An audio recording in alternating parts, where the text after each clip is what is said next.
The Constitution of India, Preamble.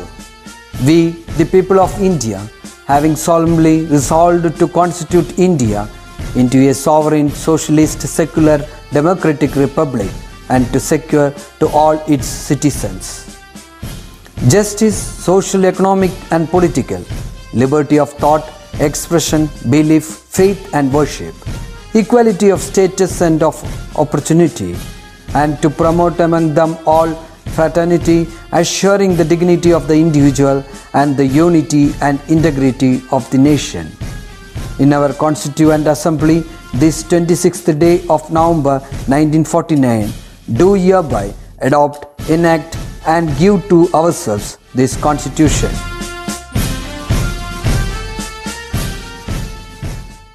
Hi students, welcome back to science class. Hope all are fine and safe at home. Today I would like to start the class with a small story. ഒരിക്കൽ ഒരു ധനികനായ പിതാവ് തൻ്റെ മകനെ ദാരിദ്ര്യം എന്തെന്ന് മനസ്സിലാക്കി കൊടുക്കാനായിട്ട് ഒരു ചെറിയ ഗ്രാമത്തിലേക്ക് കൂട്ടിക്കൊണ്ടുപോയി. ആ ഗ്രാമത്തിലൂടെ അവർ നടന്നു, അവിടെയുള്ള ആൾക്കാരുടെ ജീവിതങ്ങൾ പഠിച്ചു. അപ്പോൾ അച്ഛൻ മകനോട് ചോദിച്ചു, മോനെ നീ ഇവിടെ നിന്ന് എന്തു മനസ്സിലാക്കി? നിനക്ക് എന്താണ് മനസ്സിലായത്? ഒരുപാട് പേരുടെ കഷ്ടപ്പാടും ബുദ്ധിമുട്ടും എല്ലാം കണ്ടു. ഇതിൽ നിന്ന് നിനക്ക് എന്താണ് മനസ്സിലായത്? അപ്പോൾ മകൻ മറുപടി പറഞ്ഞു, അച്ഛാ, നമ്മുടെ വീട്ടിൽ നമുക്ക് ഒരു നായ്ക്കുട്ടിയാണുള്ളത്. അതേസമയം ഇവരുടെ വീടുകളിൽ നമ്മൾ നോക്കുമ്പോൾ 3-4 നായ്ക്കുട്ടികൾ വീതമുണ്ട്. അത് മാത്രമല്ല, നമ്മുടെ വീട്ടിൽ നമുക്കൊരു പൂളുണ്ട് എൻജോയ് ചെയ്യാനായിട്ട്. അതേസമയം ഇവർക്ക് നിറയെ പുഴകളുണ്ട് എൻജോയ് ചെയ്യാൻ. നമ്മുടെ ഫുഡ് പുറത്തുനിന്ന് വാങ്ങുകയാണ് ചെയ്യുന്നത്. ഈ ആൾക്കാർ ഇവരുടെ ഫുഡ് ഇവരുടെ പുരയിടത്തിൽ വിളയിച്ച് പാകം ചെയ്ത് കഴിക്കുക ചെയ്യുന്നത്. നമ്മുടെ കയ്യിൽ ഒരുപാട് എൻസൈക്ലോപീഡിയാസ് ഉണ്ടെങ്കിലും ഇവരുടെ കയ്യിൽ ബൈബിളും ഖുറാനും ഭഗവത്ഗീതയൊക്കെയാണ്. അപ്പോൾ അച്ഛൻ ചോദിച്ചു, ഇതൊക്കെയാണോ നീ മനസ്സിലാക്കിയത്? മകൻ പറഞ്ഞു, അച്ഛനോട് എനിക്ക് നന്ദിയുണ്ട്. എന്തെന്ന് വെച്ചാൽ ഇത്രയും സൗകര്യങ്ങളൊന്നും തന്നെ ഇല്ലെങ്കിൽ കൂടിയും ഹാപ്പി ആയിട്ട് ജീവിക്കാൻ പറ്റും എന്ന് എനിക്ക് മനസ്സിലാക്കി തന്നത്. ഓക്കെ, കുട്ടിയുടെ മറുപടി നിങ്ങളവിടെ ശ്രദ്ധിക്കണം. അച്ഛനോട് എനിക്ക് നന്ദിയുണ്ട്, ഈ സൗകര്യങ്ങളൊന്നുമില്ലെങ്കിലും സന്തോഷത്തോടെ ജീവിക്കാൻ പറ്റും എന്ന് എനിക്ക് മനസ്സിലാക്കി തന്നത്. നമ്മുടെ മനോഭാവത്തിൻ്റെ ഫലമാണ് നമ്മുടെ സന്തോഷം. ഒരു പോസിറ്റീവ് ആറ്റിറ്റ്യൂഡുള്ള ഒരാളെ സംബന്ധിച്ചിടത്തോളം എല്ലാത്തിലും ഹാപ്പിനെസ് കണ്ടെത്താനായിട്ട് പറ്റും. Why? Because his attitude is in such a way. അദ്ദേഹത്തിൻ്റെ ആറ്റിറ്റ്യൂഡ് എപ്പോഴും അങ്ങനെ ഒരു രീതിയിലായിരിക്കും. അവിടെ എല്ലാത്തിലും ഹാപ്പിനെസ് കണ്ടെത്താനായിട്ട് ശ്രമിക്കുന്ന ആളായിരിക്കും. അതേസമയം നെഗറ്റീവ് ആറ്റിറ്റ്യൂഡുള്ള ഒരു വ്യക്തിയാണെങ്കിലോ എല്ലാം ഉണ്ടെങ്കിലും there will be എന്തോ ഒരു negative tendency will be there, A negative thought process will be there in there mind. Okay, അവരുടെ മനസ്സിൽ എപ്പോഴും ഒരു നെഗറ്റീവ് തോട്ട് പ്രോസസ് ആയിരിക്കും ഉണ്ടായിരിക്കും. എല്ലാത്തിലും നെഗറ്റീവ്സ് മാത്രം കാണാനുള്ളൊരു ടെൻഡൻസി അവരുടെ ഹോൾ ലൈഫിലുണ്ടാവും. So try to be a positive person always. എല്ലാത്തിലും നല്ലത് കാണാനായിട്ട് ശ്രമിക്കുക. ഓക്കെ, നിങ്ങൾ കുഞ്ഞുങ്ങളാണ്, നിങ്ങൾ വളർന്നു വരുന്ന ജനറേഷനാണ്. അപ്പോൾ നിങ്ങൾ എല്ലാത്തിലും ഒരു നന്മ കാണാനായിട്ട് പഠിച്ചു വന്നു കഴിഞ്ഞാൽ ഒരു ലൈഫ് വിൽ ബിക്കം കളർഫുൾ. ഇതിൽ നിങ്ങൾ എത്രത്തോളം സൗകര്യങ്ങൾ ജീവിക്കുന്നു അല്ലെങ്കിൽ നിങ്ങൾക്ക് എന്തെല്ലാം ഉണ്ടെന്നല്ല, ഉള്ളതിൽ നിങ്ങൾ എത്രത്തോളം ഹാപ്പിയാണ് എന്നതിനാണ് കാര്യം. Okay, so try to develop a positive attitude. Okay, അമ്മയോടും അച്ഛനോടും അനാവശ്യമായിട്ട് ഓരോ വസ്തുക്കൾക്ക് വാശി പിടിക്കുമ്പോൾ നിങ്ങൾ മനസ്സിലാക്കുക, ഇതുപോലും ഇല്ലാത്ത ഒരുപാട് കുട്ടികൾ നമുക്ക് ചുറ്റുമുണ്ട്. They are also living happily. പക്ഷേ ശരിക്കും പറഞ്ഞു കഴിഞ്ഞാൽ നമ്മുടെ ആറ്റിറ്റ്യൂഡാണ് നമ്മുടെ സന്തോഷം നിർണ്ണയിക്കുന്നത്. Try to develop a positive attitude always. It will help you to lead a happy life every time. Okay, അതായത് നിങ്ങളൊരു പോസിറ്റീവ് ആറ്റിറ്റ്യൂഡുള്ള ഒരു വ്യക്തിയാണെങ്കിൽ ഉറപ്പായിട്ട് നിങ്ങളുടെ ലൈഫ് എപ്പോഴും ഹാപ്പി ആയിരിക്കും. മറ്റൊന്നിനും നിങ്ങളെ സങ്കടപ്പെടുത്താനും കഴിയില്ല. Okay, that's all. So shall we move on to today's topic? Okay, in the last class we have learned about the peculiarities of different kinds of mirrors, uses of different kinds of mirrors, and the peculiarities of image formed by these kind of mirrors. 3 kinds of mirrors we have studied. Which are they? Plane mirrors, convex mirrors and concave mirrors. We have studied the features of all these mirrors. Isn't it, children? And today we are going to study about another object that can allow the light to pass through it. Okay, that means some objects are capable of allowing the light to pass through it. These objects are known as lenses. Okay, so lenses are the object that can allow the light to pass through it. What is the difference between a lens and a mirror? Mirror can reflect the light back, but lenses can allow the light to pass through it. That is the main difference between mirrors and lenses. Now shall we move on to lenses? How many kinds of lenses are there? You might have heard, isn't it? How many kinds of lenses are there? Two. Which are they? Yes, convex lens as well as concave lens. Do you know the peculiarities of convex as well as concave lenses? You have ever convex and concave lenses? How can we distinguish a convex lens from a concave lens? In the case of a convex lens, this convex lens may always have a thick central portion and a thin edge. This is a picture of a diagram of a convex lens. Did you see this, children? This is the diagram of a convex lens. What is the peculiarity of this convex lens? Yes, it has a central thick portion and a thin edges. Isn't it? Did you see that? Here, edges of this lens is thinner when compared to the central portion. So, if the central portion of a lens is thick than the sides or than the edges, we can call that lens as convex lens. And we convex lens just touch it, convex or concave lens. Convex lens we touch the central portion thick feel, sides thin feel. Okay. In concave lens just check. Okay. If it is a concave lens, the edges will be thicker than the central portion. If the edges are thicker than the central portion, we can call such kind of lens as concave lens. So what is the peculiarity of the concave lens? In the case of the concave lens, their central portion will be thinner than the edges. If concave lens touch the central portion thin, sides are thick. Okay, so lenses concave lenses. Understood, children?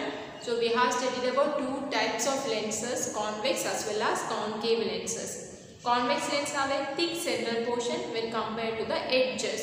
But in the case of a concave lens, the concave lens will always have a thin central portion when compared to the edges. That is, the edges in compare rainbow central portion thin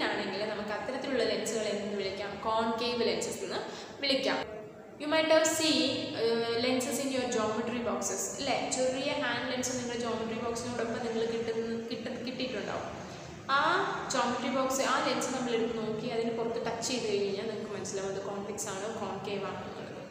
Understood? Just try to find out whether that lens is convex or concave. Convex or concave touch mirrors convex and concave mirror image form images peculiarities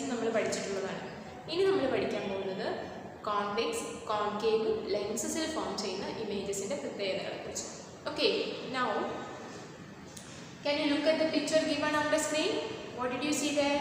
Yes, a boy is trying to focus a distant object towards a wall.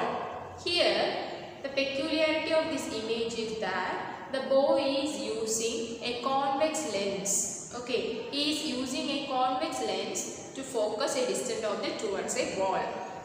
Now, we have this picture. Yes, yes, concave mirror. Convex lens. Okay. Can you look at the image which fall on the screen? Can you say the peculiarities of that image? Image in the peculiarities. Yes, which are the peculiarities of image? It is inverted image. Inverted image. We have studied about inverted image in the last class. What is meant by inverted image? Inverted image. Image. And second one. What is the second peculiarity of that image? It is a diminished one. Isn't it? Image is diminished one.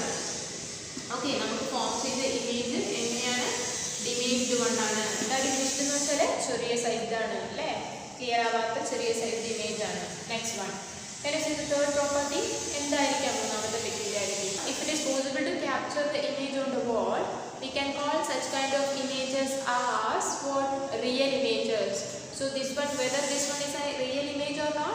Yes, it is a real image. So what is the third peculiarity? It is a real image. So these three are the peculiarities. So these three peculiarities we can see in that image which formed on the wall, isn't it? Wall form ചെയ്ത ആ ഇമേജിൽ നമ്മൾ കാണുന്ന peculiarities ആണ് ഇത് അല്ലേ?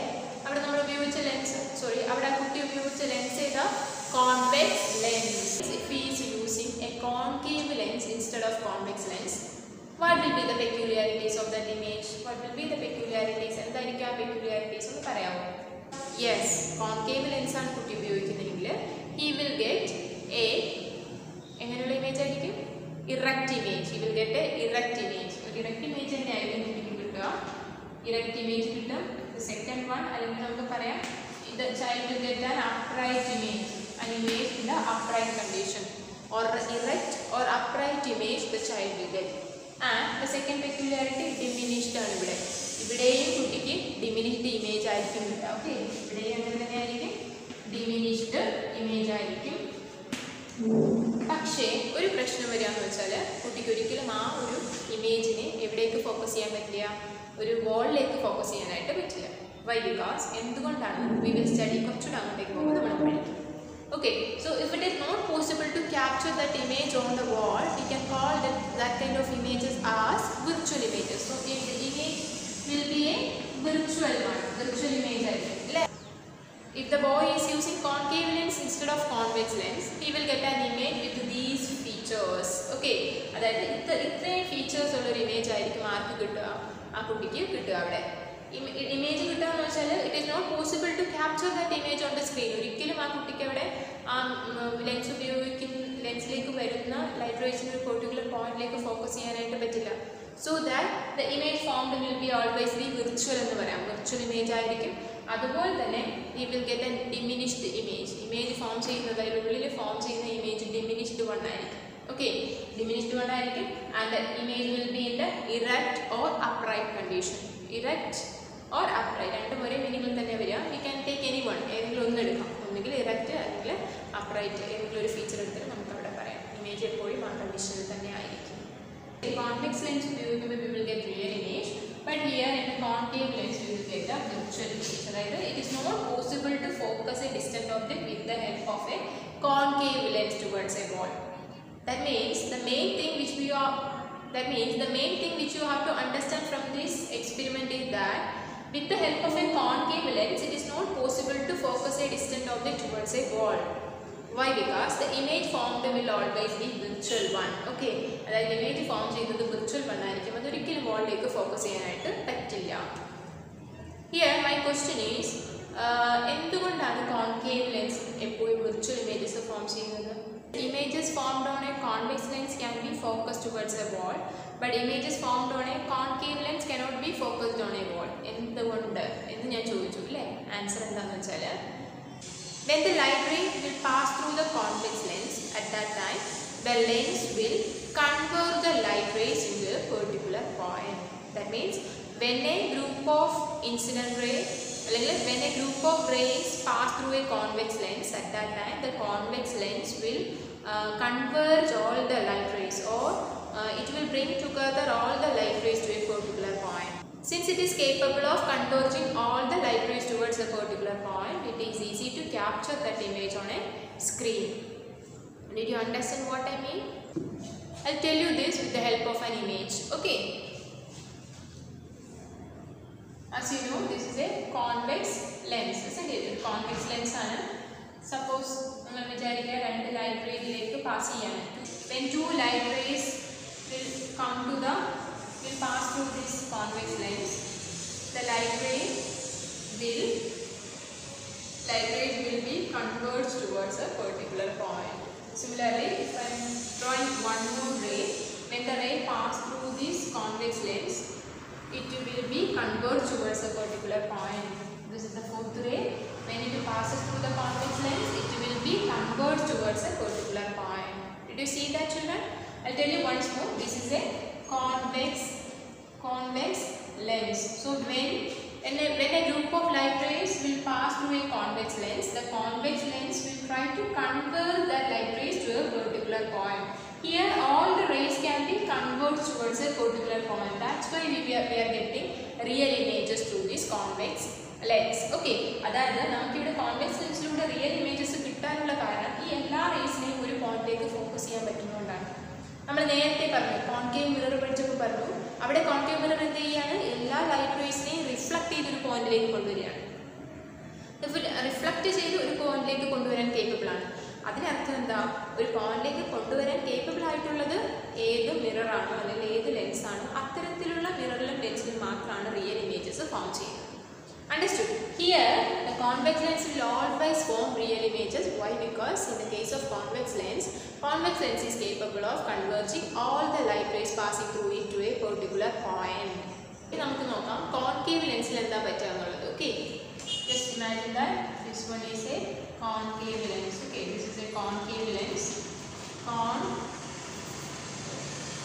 Concave lens. So if a group of rays if the light ray is coming towards the concave lens, what will happen? The concave lens will divert the light rays into different points. This is the another ray which is coming towards the concave lens. When a light ray passes through the concave lens will try to divert the rays into different points. Okay, if it is a group of rays, all the rays can be diverged to different points. For example, this is another ray which is coming towards a concave lens. Okay, and this ray can also be diverged to any other area. This is another ray which is falling on the concave lens and can also be diverged to different area. Here, can we capture all the rays to a particular point? It is not possible. Why? Because concave lens will always divert the rays falling on it. Okay, അതായത് concave lens എപ്പോഴും അതിൽ പതിക്കുന്ന റേസിനെ diverge ചെയ്ത് വിടുകയാണ് ചെയ്യുന്നത്. അതുകൊണ്ട് തന്നെ it is not possible to focus all the rays to a particular point, so that it is not possible to capture the particular image on a screen. ഒരു സ്ക്രീനിലേക്ക് ഫോക്കസ് ചെയ്യാനായിട്ട് പറ്റും. Now you have studied the properties of concave lenses, isn't it? The image formed on a concave lens cannot be captured on a wall. Why? Because the concave lens is a kind of diverging lens. Here the rays can be diverged to different points instead of focusing to a particular point. Now can we study the uses of this concave as well as convex lenses? Yes. Concave lenses can be used in telescope. Concave lenses നമ്മൾ സാധാരണയായിട്ട് ഉപയോഗിക്കുന്നത് ടെലിസ്കോപ്പിൽ ഉപയോഗിക്കാറുണ്ട്, ബൈനോക്കുലേഴ്സിൽ ഉപയോഗിക്കാറുണ്ട്. അതുപോലെ തന്നെ പിന്നെ നമ്മൾ I defects ഒക്കെ കറക്റ്റ് ചെയ്യാൻ വേണ്ടിയിട്ട് ഉപയോഗിക്കാറുണ്ട്. ഐ ഡിഫക്ട്സ് എന്ന് പറയുമ്പോൾ നമുക്കറിയാം മയോപ്പിയ, ഷോർട്ട് സൈറ്റ് പോലുള്ള അസുഖങ്ങൾക്ക്, കണ്ണിൻ്റെ കാഴ്ചക്കുറവുകൾക്ക് നമുക്ക് ശരിക്കും പറഞ്ഞു കഴിഞ്ഞാൽ ഈ കോൺകേവ് ലെൻസ് ഉപയോഗിക്കാനായിട്ട് പറ്റും. ഇനി കോൺവെക്സ് ലെൻസ് ആണെങ്കിലോ നമ്മളൊരു വസ്തുവിനെ വലുതാക്കി കാണിക്കാൻ വേണ്ടിയിട്ട് കോൺവെക്സ് ലെൻസ് ഉപയോഗിക്കും. ഫോർ എക്സാമ്പിൾ ഹാൻഡ് ലെൻസിൽ നമ്മൾ ഉപയോഗിക്കും. അതുപോലെ തന്നെ പിന്നെ നമ്മൾ മൈക്രോസ്കോപ്പ്, ക്യാമറ, പ്രൊജക്ടർ ഇങ്ങനെയുള്ള സാധനങ്ങളൊക്കെ നമ്മൾ എന്ത് ഉപയോഗിക്കും, കോൺവെക്സ് ലെൻസ് ഉപയോഗിക്കും. Children, have you ever seen rainbows? Yes, you might have seen it, isn't it? നിങ്ങൾ പലപ്പോഴും ഇവിടെ നിന്ന് ഗ്രൗണ്ടിലേക്ക് ഇറങ്ങുമ്പോൾ, അതായത് റെയിനി ഡേയ്സിലൊക്കെ നിങ്ങൾ നമ്മുടെ സ്കൂളിൻ്റെ ഗ്രൗണ്ടിൽ നിൽക്കുമ്പോൾ തന്നെ നിങ്ങൾക്ക് സ്കൂളിനോട് ചേർന്നിട്ട് റെയിൻബോ കണ്ടിട്ടുണ്ടാവും പലരും. ഓക്കെ, കണ്ടിട്ടുണ്ടാവും. അപ്പോൾ ശരിക്കും റെയിൻബോസ് എപ്പോഴാണ് ഫോം ചെയ്യുന്നത്? യെസ്, റെയിനി സീസണിൽ അല്ലേ. നമ്മൾ കൂടുതൽ കാണുന്നത് അന്തരീക്ഷത്തിൽ ഈർപ്പമുള്ളപ്പോഴാണ് എന്ത് കാണാറുള്ളത്, റെയിൻബോ കാണാറുള്ളത്. ആക്ച്വലി എന്തുകൊണ്ടാണ് അല്ലെങ്കിൽ എങ്ങനെയാണ് റെയിൻബോ ഫോം ചെയ്യുന്നത്? റെയിൻബോയിൽ എത്ര കളറാണുള്ളത്? 7 കളേഴ്സ്. ഇല്ലേ? Which are the colours? Violet. Yes, can I write it? Which are the colours? VIBGYOR എന്ന് നമ്മൾ പറയും അല്ലേ, വിബ്ജിയോ. ഏതൊക്കെയാണ് colour? Yes, violet, indigo, blue, green, yellow, orange, red. Can I count it? 1 2 3 4 5 6 7 7 colours will be there in rainbow. 7 കളേഴ്സാണ് സാധാരണ കാണുന്നത് ഇല്ലേ? 7 colours ഉണ്ടാവും അല്ലേ? അപ്പർ മോസ്റ്റ് കളർ ഏതാ upper most colour? Wavelength കൂടിയ find it out. Okay, lowermost colour ഏതാ? അപ്പോൾ നിങ്ങളുടെ ചെറിയ ഒരു വർക്ക് തരാം. Uppermost layer, uppermost colour ഏതാ, ലോവർ മോസ്റ്റ് കളർ ഏതാന്ന് കണ്ടെത്തിയിട്ട് നിങ്ങൾ പറയും. Okay, I'm going to give a small activity. നിങ്ങൾക്കൊരു ചെറിയ ആക്ടിവിറ്റി തരാൻ പോവാണ്. നിങ്ങൾക്ക് നിങ്ങളുടെ വീട്ടിൽ തന്നെ ചെയ്യാനായിട്ട് പറ്റും. അത് എന്താ ചെയ്യേണ്ടതെന്ന് വെച്ചാൽ ആദ്യം ഒരു ഫ്ലാറ്റ് വെസൽ എടുക്കുക, അതിലേക്ക് കുറച്ച് വെള്ളം ആഡ് ചെയ്യാം. അതിനുശേഷം അതിലേക്ക് ഒരു മിറർ ഇമേഴ്സ് ചെയ്തതിന് ശേഷം ഈ വാട്ടർ വിത്ത് വെസൽ എവിടേക്ക് കൊണ്ടുവരിക? സൺലൈറ്റിൻ്റെ നേർക്ക് കൊണ്ടുവരിക. സ്വാഭാവികമായിട്ട് എന്ത് പറ്റും, സൺലൈറ്റ് അതിലേക്ക് ഫോളോ ചെയ്യില്ലേ. ഫോളോ ചെയ്യുന്ന സൺലൈറ്റിൽ നിന്ന് റിഫ്ലക്റ്റഡ് റേസ് വരും അല്ലേ. അതായത് ഫോളോ ചെയ്യുന്ന റേ എന്തിൽ, മിററിൽ തട്ടിയിട്ട് റിഫ്ലക്റ്റ് ചെയ്ത് പുറത്തേക്ക് പോകും. ഈ റിഫ്ലക്റ്റ് ചെയ്ത് പോകുന്ന റേയെ നമ്മൾ വാട്ടറിൽ കൂടി കടത്തി വിടുമ്പോൾ എന്ത് കാണാനായിട്ട് പറ്റും, വാട്ടറിൽ കൂടി കടത്തി വിടുന്നതിനോടൊപ്പം തന്നെ ഈ വരുന്ന റിഫ്ലക്റ്റഡ് റേ ഒരു പെർട്ടിക്കുലർ വാളിലേക്ക് ഫോക്കസ് ചെയ്യുന്ന രീതിയിൽ വേണം എന്ത് വെക്കാനായിട്ട്, വെസൽ വെക്കാനായിട്ട്.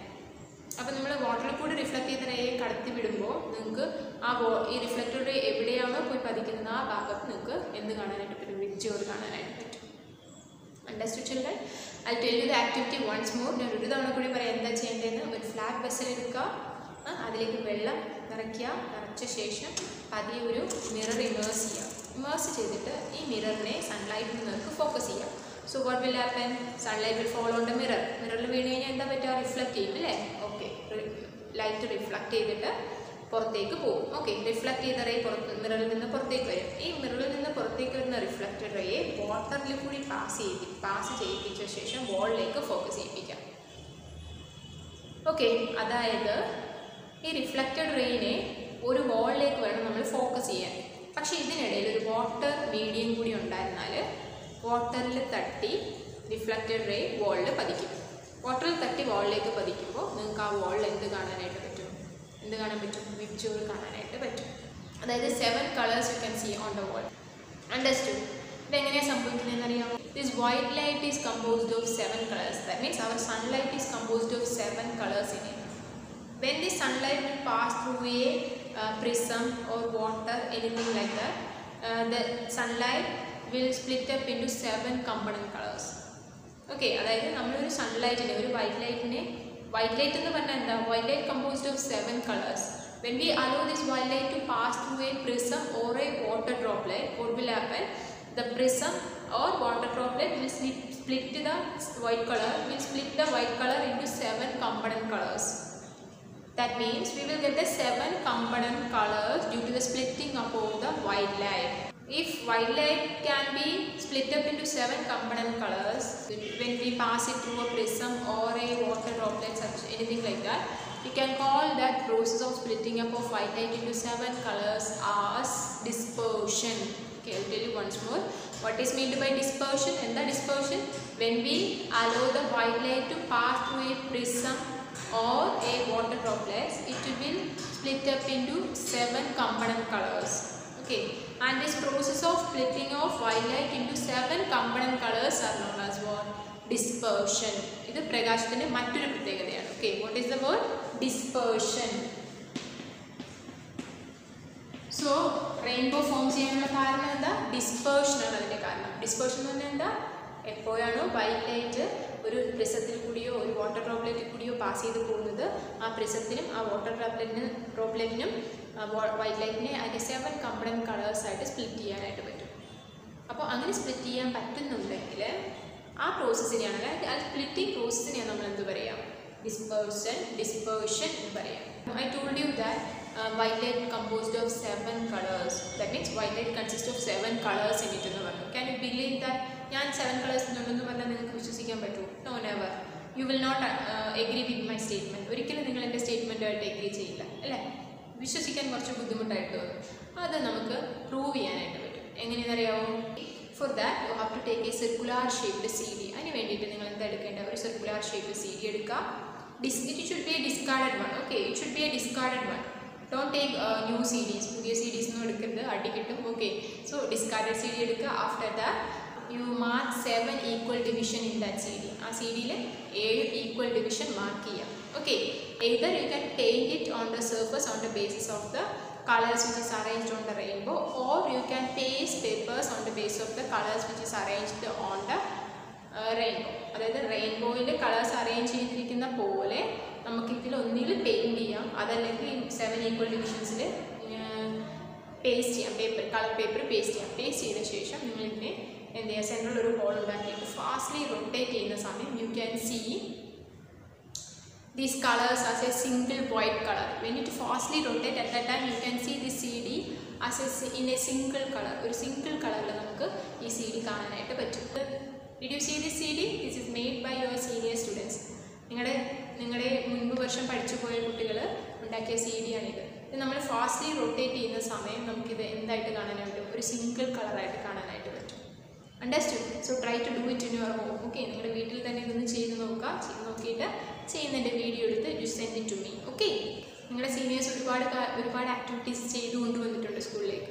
നല്ല ഭംഗിയുള്ള കാലിഡോസ്കോപ്പ്, പെരിസ്കോപ്പ്, അതുപോലെ തന്നെ ന്യൂട്ടൺസ് ഡിസ്ക്, അങ്ങനെ many things they have made.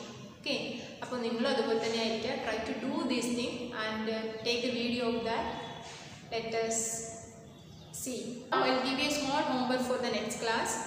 It is in the page number 36. Lectus Sussus. Can you do that Lectus Sussus as homework? Just നിങ്ങളൊന്ന് ട്രൈ ചെയ്ത് നോക്കുക. Lectus Sussus എന്ന് പറയുന്നൊരു പാർട്ടുണ്ട്, അതൊന്ന് ഹോംവർക്കായിട്ട് ചെയ്യാനായിട്ട് ശ്രമിക്കുക. We will discuss the answers in the next class. Okay? Hope you have understood the class well. If you have any doubt, please contact me. Stay safe. Bye.